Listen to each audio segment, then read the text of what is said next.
Hi.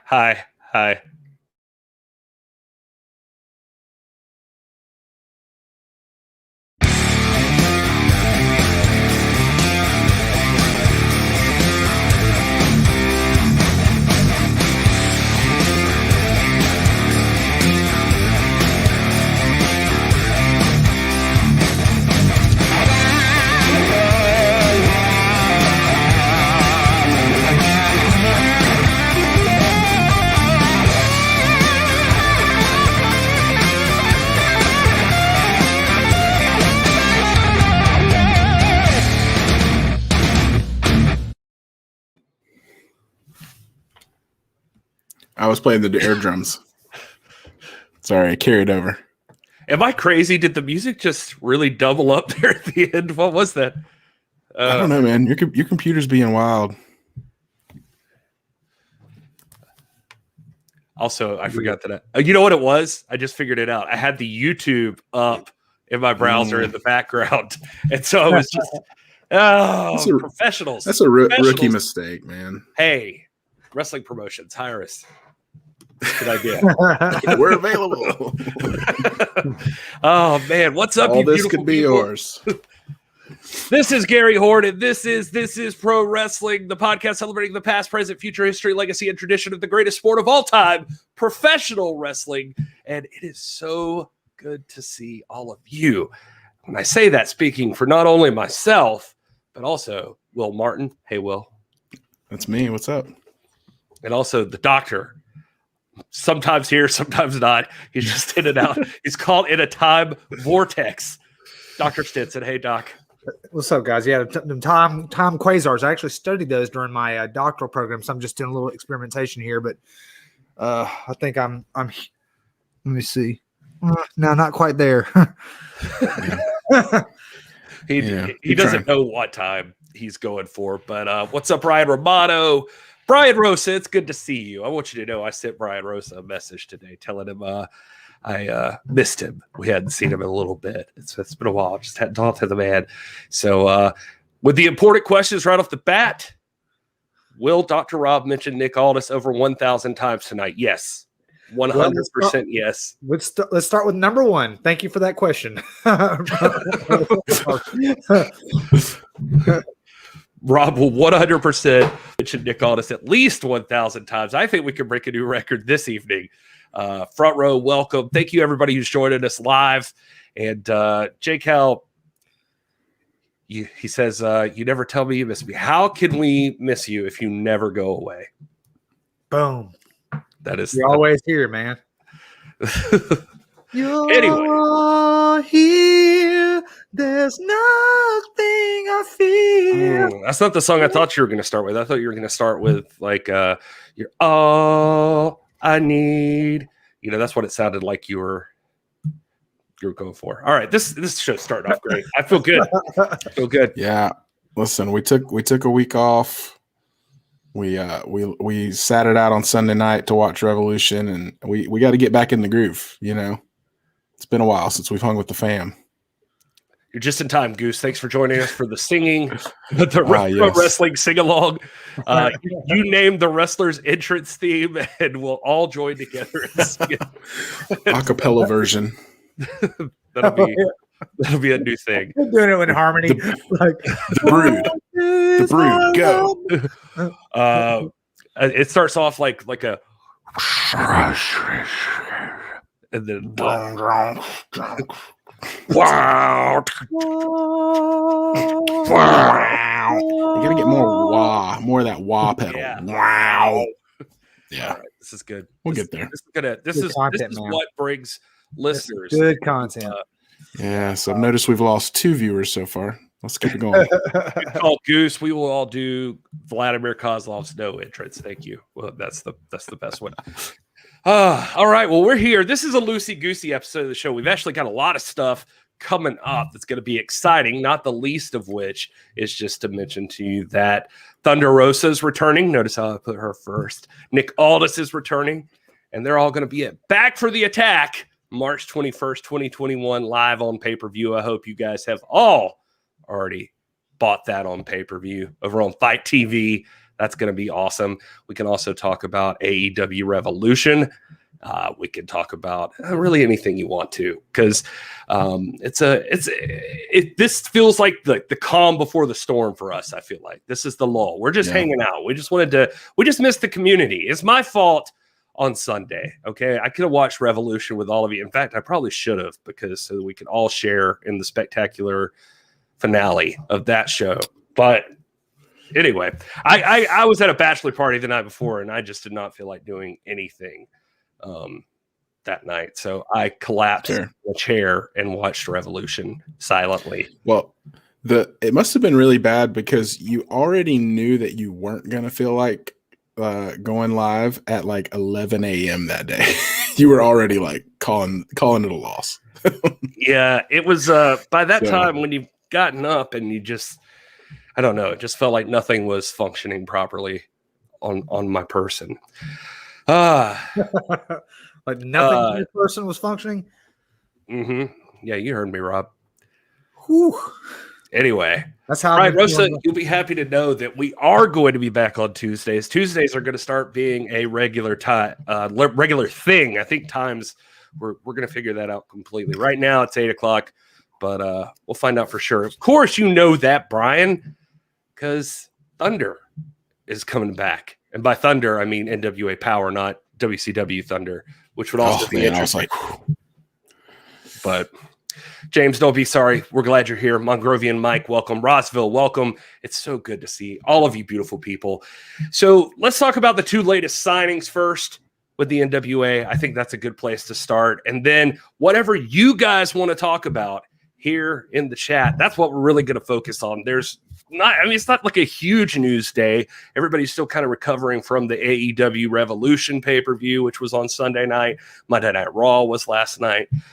So any of that stuff you want to talk about, we're here for it. But first, we are going to talk about, it's confirmed, Crimson and Jax Dane both have been confirmed for Back for the Attack on the 21st. So that's exciting. That's the War Kings, baby.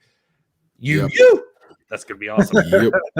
And listen, as big of an asset as they would be as singles competitors, I'm hoping for that tag team to come out and just kick things off together, because I've said it for the last week or so since we knew the NWA was coming back, but I'm excited to see what they do with the tag team division. I'm excited to see it's really exciting, and everybody keeps talking about, the same thing we keep hearing. Well, who do they have? Who do they have? Who do they have? And we keep saying the same thing. They'll have people, and you'll be surprised, and you'll be pleasantly surprised. And I am personally excited about the tag team division to see who pops up. So hopefully we'll have some more announcements coming up in the next week or so. But I'm stoked to see those two guys being announced, not together, but hopefully we'll see them together.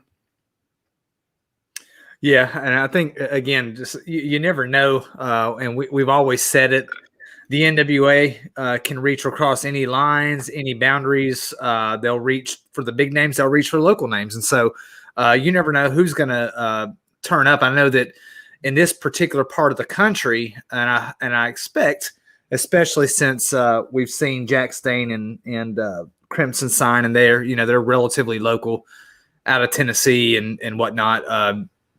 I'm hoping that we'll see an influx of some of the great Tennessee talent that's around this area. Guys like the Jungle Kings, guys like Jeremiah Plunkett, Alex Taylor. I'd love to see them boys, the Briscoes, show up. I mean, there's just this is a really, as long as, even though, you look at the 80s, the 70s and 80s as sort of the era of tag team wrestling.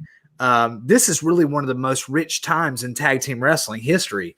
With at the local level, and you've got some great tag teams for sure, but there's a lot to pluck from here, and I think we're going to be pleasantly surprised, like Will said, to see what's coming down the pike here with the tag team signings for the NWA.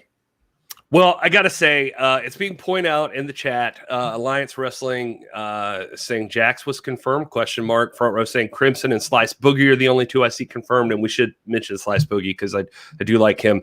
I guess I just made that up in my own brain that Jax Dane is confirmed. I'd say that fake news, but he did he not retweet the announcement? That's what led us to believe that. I thought it was official, but I guess it is not. So but you can't go to his page, and he is being very active about the NWA stuff. So we're just making an educated guess that Jack State is back, but Crimson is definitely back. So sorry for jumping ahead here. And the now I'm panicking. We don't know if Sal Renaro is back or Nate Valentine or anybody. We don't know any of these people if they're back. We have no confirmation. The Rock and Roll Express be there? Who knows? And shoot, evidently the Nick Aldis is allegedly all elite. So, he was going to be the fourth member of the New Horsemen. So we don't even know. Well, I'll tell you what, if he is taken over as the leader of the Four Horsemen, he could have not picked a better career move than not doing it on Sunday night, probably. Nobody would have remembered it. Anyway, no, I don't know anything. Maybe Jack State will be there. Maybe Papa Esco will be there. There's people maybe they're just excited about the NWA. But Slice Boogie will be there. Crimson will be there. Thunder Rosa will be there. Nick Aldis will be there. Camille will be there. I think. Has she been said for sure? I don't know. I can't keep up anymore. I'm just going to shut up. You better just pump the brakes, bud. All right. I'm just going to shut up. I don't know anything. Crimson and Slice Boogie. We know Crimson and Slice Boogie were there. Presumably Nick Aldis will be there. And, it's not confirmed. We don't know. We don't know. Hopefully, fingers crossed for Rob, because he'll be disappointed if he's not there. Thunder Rosa and Nick Aldis better be there. That's all I'm saying. That's what I'm talking about. All right. Well, if you guys don't know already, Slice Boogie's going to be there. If you haven't checked out Championship Wrestling from Hollywood, he's one member of the Bodega now, along with Papa Esco and Denny Limelight. It would be cool to see the whole Bodega on NWA Power. No word on that. And Brian Rose even pointing out we might even see some Mission Pro women. You never know. And you don't. Oh, man. You don't know. All we can tell you is stay tuned here on Tuesdays, and we'll keep you updated. Us or JCal over at the Alliance blog on the pre-show. Somebody will have something somewhere. Go to JCal for the facts and us for the presumptions. That's a good rule of thumb. Yeah, so facts are JCal says confirmed are Nick Aldis, Thunder Rosa, Trevor Murdoch, Aaron Stevens, Camille Brickhouse, Tim Storm, Elijah Burke, the Pope. I think they were on the press release. It's safe to talk about them. So there you go. All right. So that is the NWA news we have so far. NWA Power going to be taping soon. We're excited about that, obviously, and we've got more news about the NWA coming up. Not tonight, but just stay tuned. And it's going to be exciting. This is an exciting time for everyone.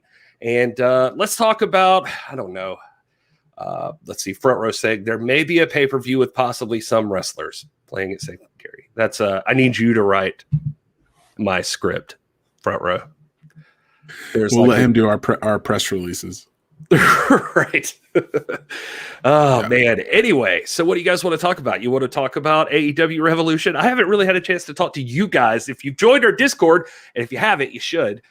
Pinned tweet right there. You can find it. A link gets you right in. You can hang out with a great community. But let's talk about AEW Revolution. Let's just do it. What you guys think overall?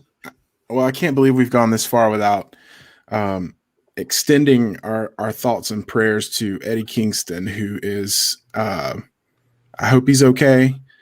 I know we had a near death experience on Sunday night, and we haven't heard an update, but obviously our thoughts and prayers are with him. That was just a very devastating situation for him to be in. And so I don't know, Gary, do we have any updates on that situation? Man, I wish we did. I think he's still in the ring. Last I saw, he is. Doctors are attending to him, and hopefully we'll hear something soon. But yeah, just a devastating explosion. Man, I hate it. I hate that we have to. I wish them the best. Here's my thing. Let's ask it this way. Rob, you saw it all, right? You saw what happened. Okay, so the question that keeps popping up over and over again is this the end of AEW? That this deathmatch explosion bombed. No, Not bombed. It failed to bomb. Who's asking that? Who's asking, is this the end? Yeah, I'm it's telling not you, the look at end. It's Discord not even- sometime. Look on Twitter. People think this is the end. Like this is they'll never live this down. Right. This is I whatever. mean, things happen, man. I mean, the Shockmaster, you know, that the several ridiculous storylines and gimmicks that we've been forced to live through WWE and the latter days of the WCW. It's going to be okay. I mean, you can't put that on either Mox or Kenny Omega or Eddie Kingston. They did their part and did it well as best they could. And, you know, again, this is not the kind of this is not the kind of performance that's my favorite. You know, it's not the kind of thing that I cannot wait to sit there. I mean, don't get me wrong. You got some good stuff. I mean, it's like Jim Cornette talked about when Thunder Rosa's on the card, but the adults are in the room. You know what I'm saying? She's always that stuff, that whole angle with Hikaru Shida and that whole little, and Britt Baker, that's money. That's good stuff. And there are lots of really vibrant threads there. They've got a really good tag team division. I don't think we can deny it. But I'm not sweating this. I mean, it was Bosch and it didn't go over like it was supposed to, but AEW has got, people are very, people's memory is short, man, and people are very forgiving, and we quickly move on, and they'll move on from this and they'll move on to the next thing. But now AEW is a permanent fixture of the landscape for good or ill, and Garza in our Discord made that. I enjoyed that. That's good. I love when John Moxley wears that ring gear. Like throws his opponents for a loop, but it's a nice distraction. Yeah, no, it's not the end of AEW. Come on, guys. It's like that's a little.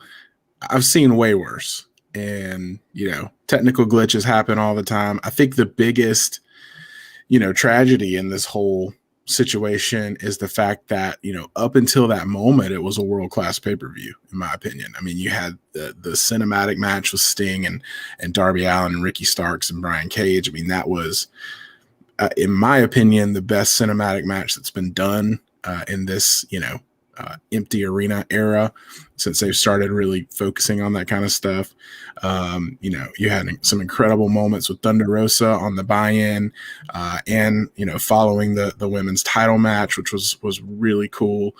And man, let me tell you guys, when her music hits, like I got excited. Like, I don't know about you guys, I'm an entrance music guy, but I mean, when that match was over and they were brawling in the ring and her music hit, I got chills, man. I was like, this is pro wrestling right here. So, there was moments like that, and even the tag match to kick the show off, and Scorpio Sky winning the bronze ring or whatever. Like, all of these really great wrestling moments for AEW. And the sad thing is, all we're going to talk about is the sparklers at the end. So that's, to me, the worst part of this whole thing.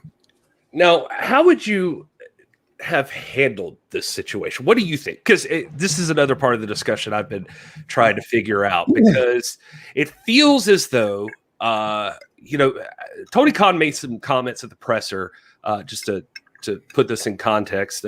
He, where people thought he was ignoring it or saying this is what they meant to do, but what he was saying is like, I don't know what else we could have done besides actually blow up the guys. And I think what he was saying was, we set up everything we could do and it failed.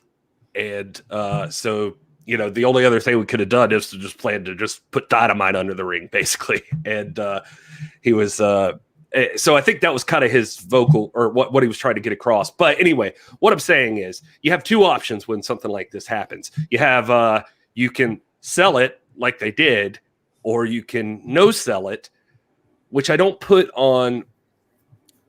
I guess where I'm going is like, I don't put any of this on Kingston. I feel like this is a call to make from the back. Like, Kingston is covering his head. Like, he has no idea how this looks. Moxley has no idea how this. Like, yeah, he can't see or anything. So somebody in the back has to go out there and say, hey, call an audible, don't sell this or something. Apparently Moxley got up afterwards, like to the live crowd and said, like, Kenny Omega is one hell of a wrestler, but he can't build a ring or a bomb. And so anyway, my point is the problem now is that you either sell it like it was an actual explosion and it caused all that ruckus, or you sell it like or you say it was failed, like it was Kenny Omega's Bob, his death trap didn't go off properly. And then even then you still look like a kind of goofy because you sold it like it went off. You know what I mean? Yeah. So anyway, you get the question. What are you supposed to do in this scenario?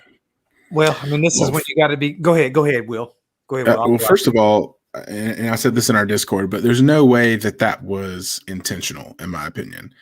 I mean, if it was intentional, basically what I'm saying is there's no way that part of the storyline was supposed to be that the bomb wasn't good that Kenny built. Because if that was the case, they wouldn't have had him sell it that way. Commentary wouldn't have sold it the way that they did. Everyone just kind of acted like they didn't really know what to do. And if that was the storyline, you've got to imagine as soon as that happened, you'd have Kingston looking up going, what was that? And you'd have commentary going, well, that didn't, what Kenny didn't do a great job building that, and they would have sold it that way. But everyone was still trying to, say, I mean, commentary was like, oh my gosh, this is devastating what we've just witnessed. And I'm like, maybe you saw something else. But so it definitely wasn't an intentional storyline. I guess the debate is like, should Tony Khan have just sucked it up and taken an L and been like, hey, our bad, it botched, it didn't go off great, it happens. Or should he have doubled down like he's done and say, oh, no, that was whole part of the story the whole time? So that's the question. I mean, I've got mixed opinions on this, too. Again, let me just throw it out to the front that this is not the kind of match that I'm into. I never have liked it. Even when legends like Terry Funk and those guys out of the East Coast independents have done stuff like this, I do not like this kind of match. It stretches the limits of plausibility, of safety, of the gentleman's sport. But if you're going to do it, I do think that it's important to observe kayfabe. We on our history podcast, I hope you guys are listening to that. It's been a lot of fun.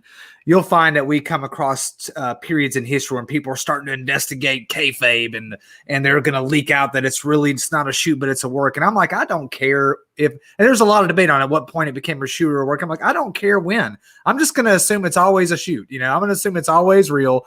And your job is to make it believable for me. And when you don't, that's a failure of good writing and story development and narrative.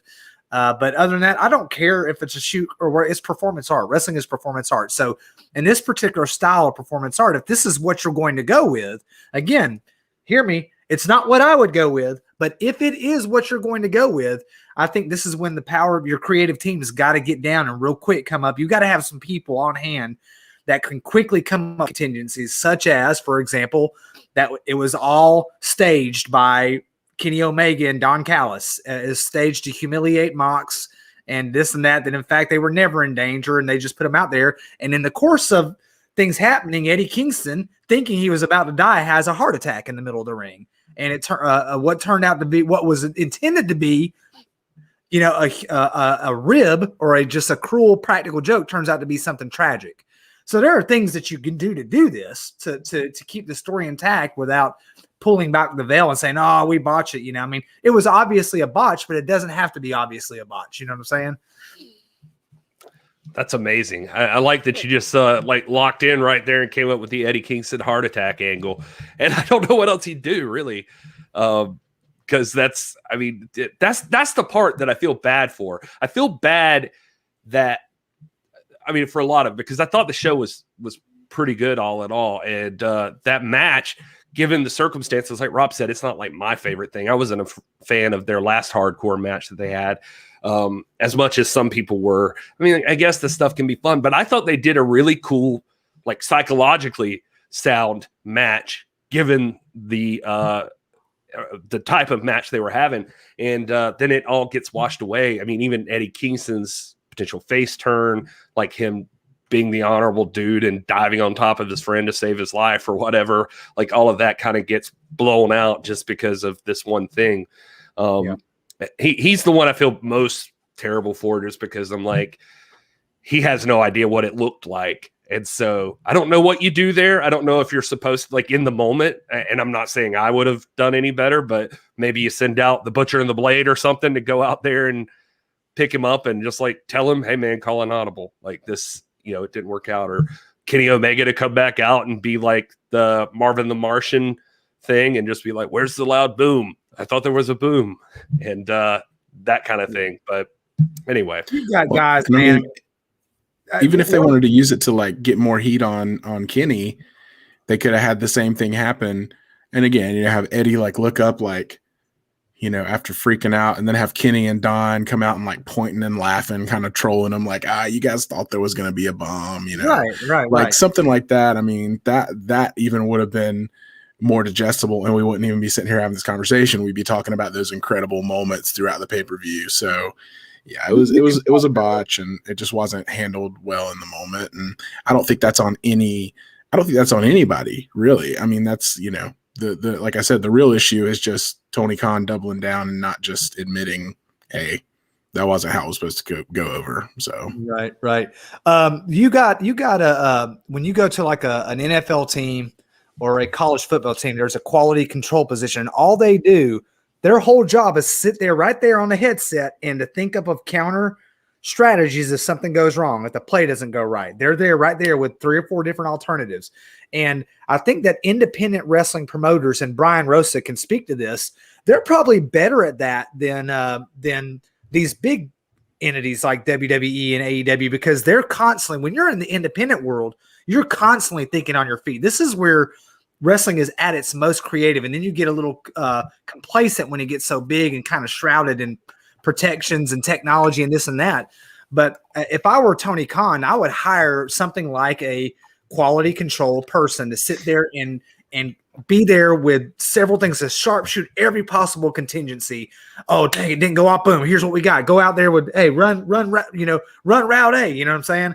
I mean, it's like, you gotta have these contingencies and be able to do it if that's the route you're going to go.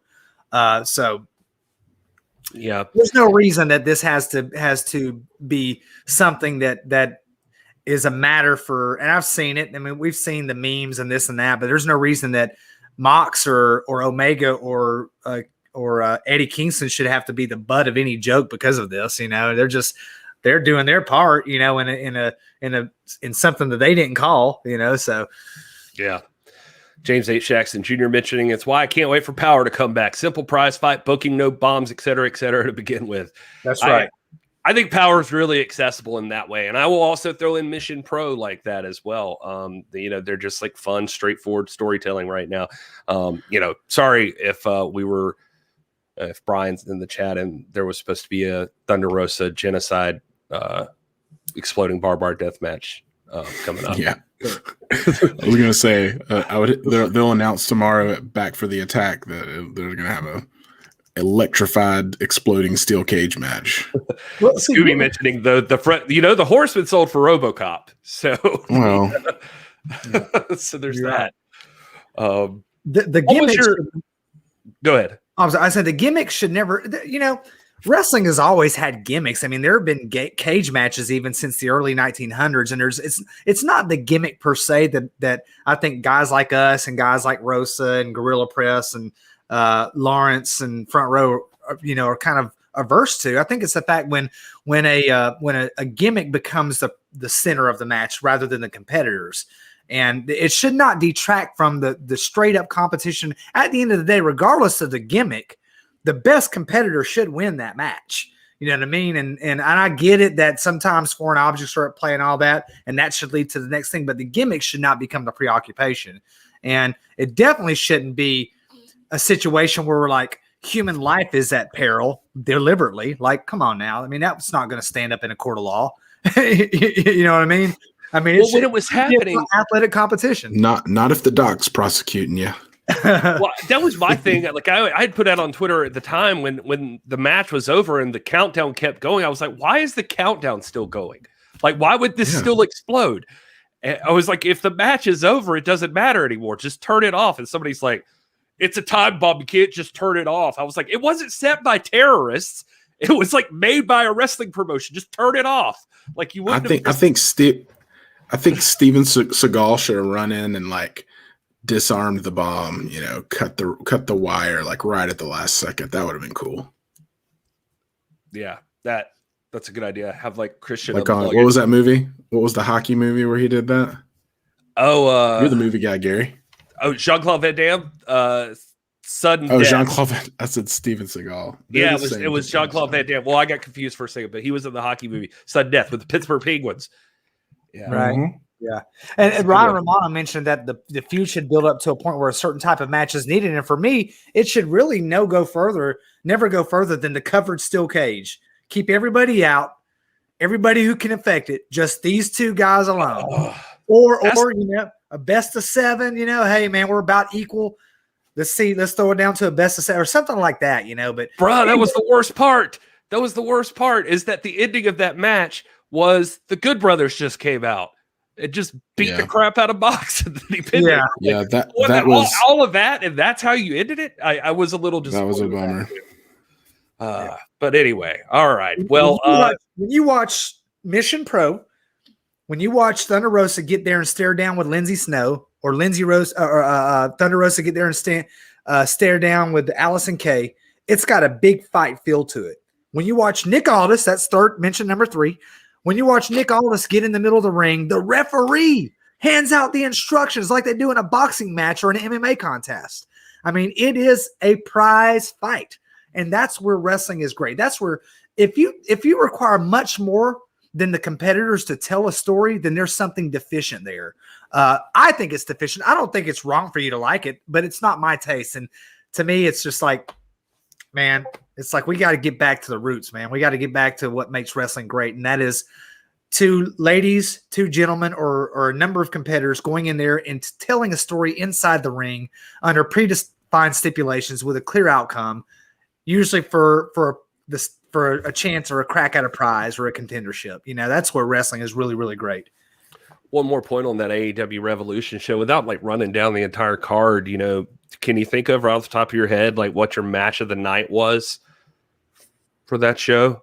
I'd be interested in the chat too. I know Brian Rosa brought up, Front Row said his was, I believe he said the Sheeta match.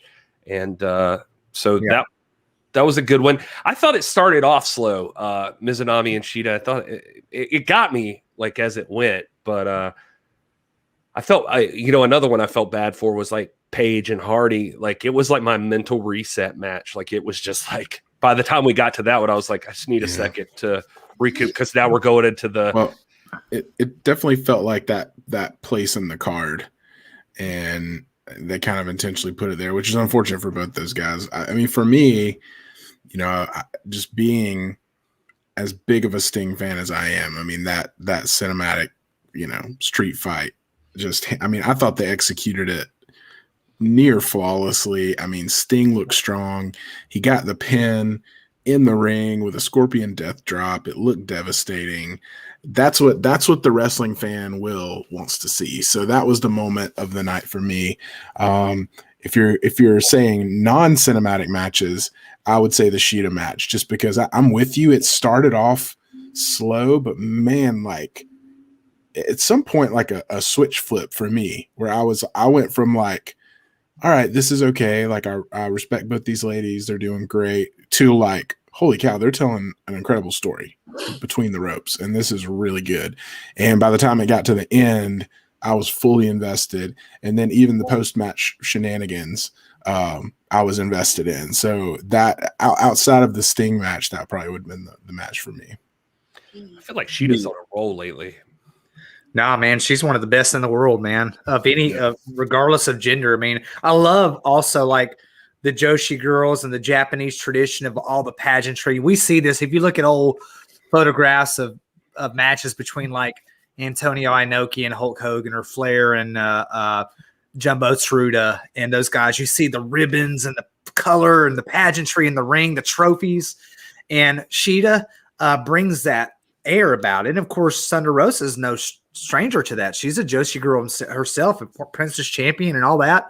And so I think there's a certain, for me, again, I mean, this is obviously going to be an obvious answer for me, but given that big fight, prize fight appeal, the Sheeta match was top notch, man. And she is at the top of her game. I think she's up there, one of the top 3 or 4 or 5 wrestlers on earth, regardless of gender, weight class, whatever. And she just, man, it's going to be hard. Anybody's going to be hard pressed to take that title from her. And then that scene at the end where Thunder Rosa's got the belt, that beautiful AEW championship, and she's handing it to her, and she lays it down in front of the 2 competitors, and just the respect. And again, that's what I'm about, man. The respect for the belt and the respect for the tradition and all these things that Hikaru Shida brings into the ring every time she comes. She is one of my favorites on earth, and she's fantastic. I'd love to see her show up in NWA. I'd love to see Thunder Rosa and Hikaru Shida wrestle for the Burke. Of course, we got some things to get to. We got to get that Burke back around Thunder's waist. But I'd love to see Hikaru Shida challenge for that Burke inside the GPB studio. I'd love it.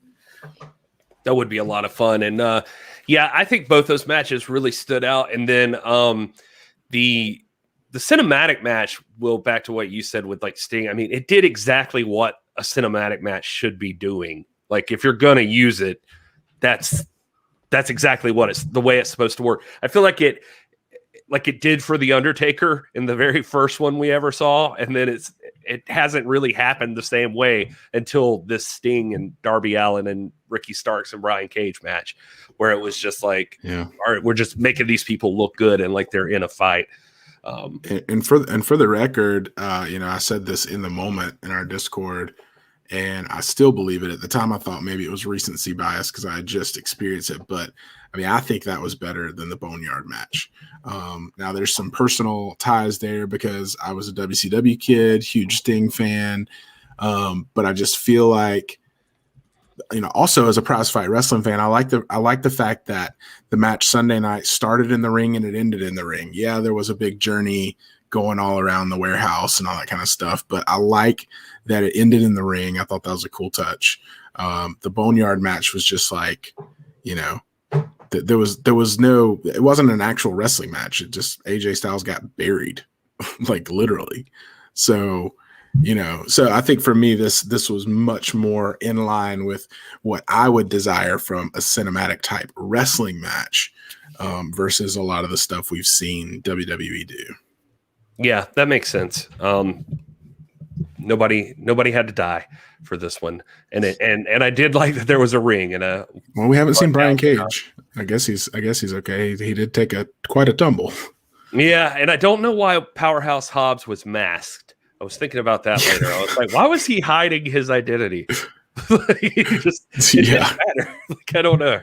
Maybe he had to get through security to get into the abandoned warehouse. I'm not sure. So I'm sure wearing an orange ski mask probably helped. Yeah. They'll never see me. Anyway, how'd you feel about Christian, by the way? What do you think? It's a good move for him? Oh, shoot, man. Former NWA World Champion, man. Christian is one of the, and it's only going to enhance AEW. I mean, I think that adding these guys only enhances it. Even a guy like Sting, who's obviously not where he used to be one day, but even just his presence and his leadership adds something to the promotion. I mean, I would love to see any of those guys show up on at the GPB studio. So Christian, man, we were just talking about him at the Royal Rumble, talking about, hey, man, I think that it's going to be him. We predicted it, I think, and he showed up, and we predicted him and Carlito showing up. So we were right. And Christian's fantastic. That's a great addition for their roster. Yeah, he looked great. I mean, that was what I noticed. I mean, he looked sharp. He came out, signed his contract, left it in the middle of the ring, did his thing on the ropes, looked at the crowd. I mean, it was a cool moment. I'm glad they didn't turn it into anything I guess cheesy, where they had him come out with like Tony Khan and everybody, like the whole thing that WWE would do, where it's like, he comes, like, I like that he came out by himself to the music, had his moment, signed the contract, went to the back. I thought that was a good way to do it. I like his shirt and stuff, the outwork everyone thing. I think that's a cool thing. He was on Renee Paquette's podcast today, the Oral Sessions, and he did say if I didn't have the confidence that I would be able to go like I did, I wouldn't be attempting this. This is something I take pride in. If I'm involved with something, I'm all in on it. I'm coming back to prove I'm one of the best in my mind. I hate to say this, to ever do this. And so he is seems like feels like he's got something to prove, and so that's pretty cool. I like that attitude. And and he said that the whole thing like happened within like a week, like with him talking to Tony and getting to the point that he signed. It's going to allow him to do more than just wrestle. Like he gets to work behind the scenes and that sort of thing. So it gives him that opportunity to build towards a life outside of wrestling too. Still within the industry. So I think he felt like there were a lot of opportunities there. Did you feel like, Will, that it was, did they let the hype get away from him on this, or were you satisfied when this happened? Well, I think it was, I go back and forth. I think it was overhyped, but that's not an indictment on Christian. That's just an indictment on mainstream wrestling in general. I feel like they tend to overdo stuff. Like, one of the best moments in professional wrestling for me over the past year was Sting's debut, and no one had any clue in the public. You know what I mean? It wasn't teased. It wasn't anything. I mean, it just happened. And I feel like that's the way to do that kind of stuff. Now, I know for them, from a business standpoint, they're trying to sell pay-per-views.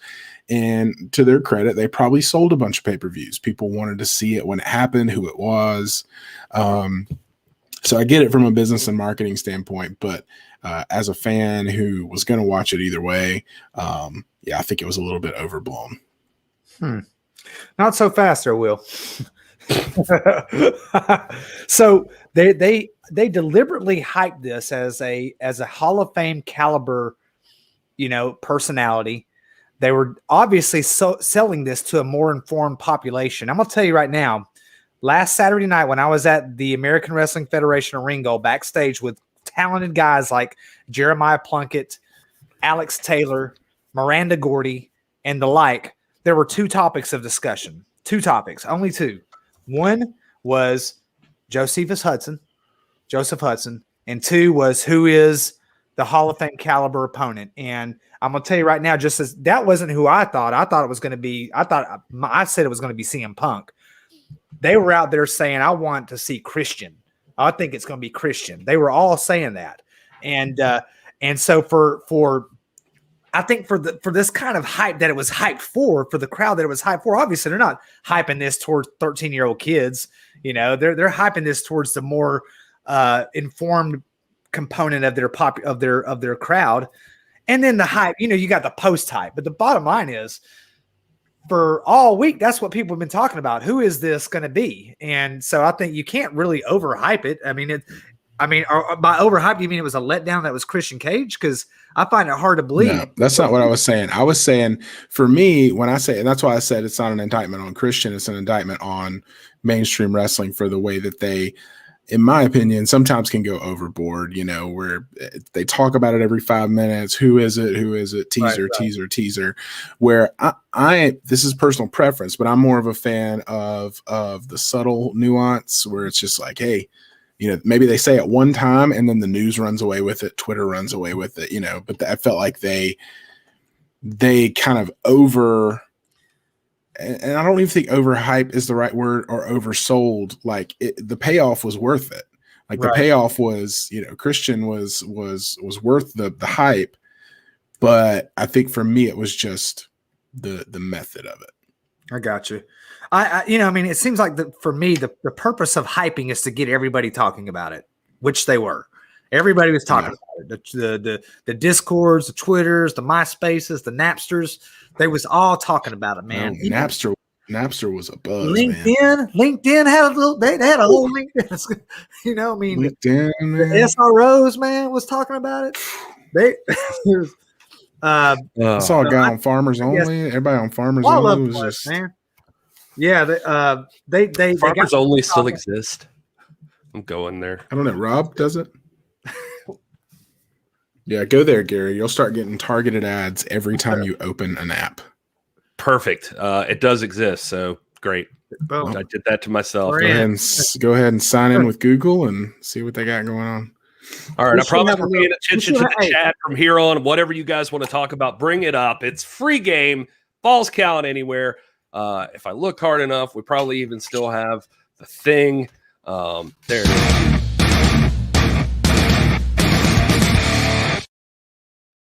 Do you Look like at that vintage work of art. Hey, Well, Rosa was playing with our emotions earlier, talking about possible Mission Pro women that might show up in NWA, and I think that would be good to think about because, gosh, man, who do they not have the best crop of female talent anywhere in the world? I mean, 100%. when you look at La Rosa it's Negra, not a Maddie debate. Minkowski, Rachel Rose, I mean, it is just Burt that. Dixon. Get Burt Dixon in Dixon. there. I feel like she'd stand out in NWA. Oh my gosh, man! And of course, Red Val. Some of the women that have already made it over to NXT and to AEW. You got any hints, Rosa? Like any hints that you're at liberty to drop to get us guessing and to get the hype going? Is it everybody we just said? Because that'd be awesome. Just tell us who it's not, and we'll do the math. I want to know who is going to be there out of all those people that we said. I mean, there's very few women's names that are being tossed around there. So some Mission Pro women would be welcome. I mean, we haven't seen anything about Allison Kay or Marty Bell, any of those people. That'll be interesting. Jason Fight saying Bear Country from AEW. I think they 100% would fit in. I like absolutely. Absolutely. They are made for NWA. From a great one, Masha Slamovich. I dig that. Rob, you brought this up earlier. Clint wants to know, so this Nick Aldis is a Horseman rumor. Do you guys think we see FTR or Spear shared with the NWA the way Thunder Rosa was allowed to work with AEW? I hope so. I want to see. I want to see FTR and NWA. They need to be in an NWA ring. They need to have at least one match in an NWA ring against anyone. I don't even care who, but I mean, that's a no-brainer. And I think they want it. I mean, they're active enough on Twitter. I see them interacting and, talking about the NWA tag belts. They even, retweeted or responded to a picture of Aaron Stevens and Kratos with the belts. And so their eyes are on it. I think they'd be open to it. And with the partnership, I would say it's within the realm of possibility. And we know as a matter of fact that there's a great deal of respect between Tony Khan and William Patrick Corgan. So, Guy, I don't think anything's off the table as far as shared talent. We've already seen it. I mean, I don't even know why that's a matter of debate.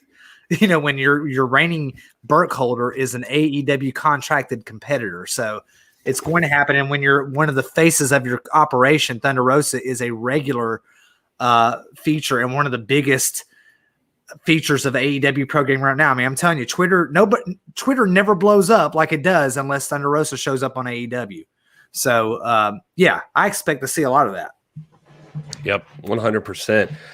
James Lawrence, I did see FTR post about when somebody, it was Roscoe, I believe, who's in our Discord. Yeah. He had posted something about Aaron Stevens and J.R. Kratos, and Dax actually retweeted and said they ain't ready. So that would be a lot of fun. It would be fun to see them, especially if the Crockett Cup comes back. I mean, they have to see the Crockett Cup. Oh my God. Jason saying not if Gary win. Jason saying, can you imagine having Tully cut a promo at GPB? That'd be awesome. Oh man. So many possibilities. Well, we're winding down, guys. Anything else you want to talk about? Let us know. And Brian Rosa said he's got to switch over in 15 minutes. I don't know what that has to do with anything we asked you, Brian. I just want to throw we got the Men on a Mission show on Tuesday nights. Men on a Mission? Where they talk about, I believe that's what he's referring to, where they talk about all things Mission Pro. It's a great show. And several of our common friends and family that join us, like Gorilla Press and DNC Digital, Ryan Romano, you're going to see them over there active in that community as well. And it's they're a great show. And I've actually been featured on it before. So after, we Tuesday nights, man, we're going to have to kind of discipline our time on here. And so after we finish up, you always got Mel and E on a mission. They're over there on their YouTube channel. So check it out. It's a great show, 8 p.m. Central Time. And, every episode that I've watched has been worth my time. Yeah, 100%. I was just playing around earlier. You definitely want to check that show out and give those ladies some love over there. Anything with Mission Pro, we are 100% behind. You know that. So that's one of the reasons why we're winding down right now. So, Fortson, it's good to see you, buddy. Glad to see you in the chat. It is. Fortson's in there? Yeah, Fortson's in there. He came to see if there was any new Nick Aldis news. So, He's big Nick Aldis fan right there. Oh man. Well, guys, I guess when we were in some debate. I gotta give a shout out to Fortson real quick, man, because I know he's part of that. He's part of that Strictly Resistance crew along with WWE Front Row. We haven't seen him in a minute, but those guys, Pipe Picasso, we've really developed friendships over the last year, giving each other hell about this, And anyway, we were defending the reign of Aldis one day against some mark out there talking about how his reign was illegitimate. And my man, the Mortson, came to my aid and said something like, and you can correct me if I'm wrong, brother, but he said something like, well, you just called him Mortson. So Mortson. Yeah. he said, Fortson said, he said, you may be, Aldis may be a jerk, but he's our jerk. It was that's funny, man. But yeah. Oh man. All right. Well, folks, we love you. We appreciate you being here. It is time to wind down so that you can go check in on Melanie on a Mission and have fun with that live show. We've got a lot of stuff coming up, I promise. A lot of brand new news we want to report to you. Stuff we're excited about that we just we have to wait to talk about. And it's just lots of cool stuff coming back. But most importantly, just we're still really, really pumped that where this whole trade got started was with the NWA, and they are coming back on March 21st with Back for the Attack, and that's going to be a lot of fun. We are excited. NWA Power is also back, and so just a lot to celebrate. There you go. I meant to do that earlier. But anyway, thank you so much, everybody, for hanging out with us. If you haven't already, our Discord, you can go to the Twitter. It's the pinned tweet right at the top. There's a link. Just click on it and join it. You can talk to us anytime, all through my workday when I should be working. I'm talking on Discord. So getting into debates with all of you about all your BS opinions. No, I'm just kidding. But it's fun. It's fun. And we love hanging out with all of you guys. Thank you so much for being so supportive of us. Thank you. We didn't even really advertise this, so I'm grateful that all of you even showed up here right now. This is awesome. Thank you so much for doing this. And tell all your friends. And if you haven't already, subscribe to the podcast. Because hit subscribe here too. But the podcast, we've been putting out that new history of pro wrestling show, and I think you guys will dig it. We've been getting some good feedback, and we're doing a lot of research. We're fully utilizing the mind of the great Doc Stinson over here, and so I'm having a good time, just trying to point him in directions and just letting him go, and just like seeing what he knows. We test him. And so we think you guys will dig it. We hope you'll check that out. But that's at Sorry, we're 12. This is Dr. Stinson. I am at This is Gary Horde. The show is at TIPW Show. And we're everywhere, all on those things. So please come check us out. And until next Sunday, we'll see you Sunday.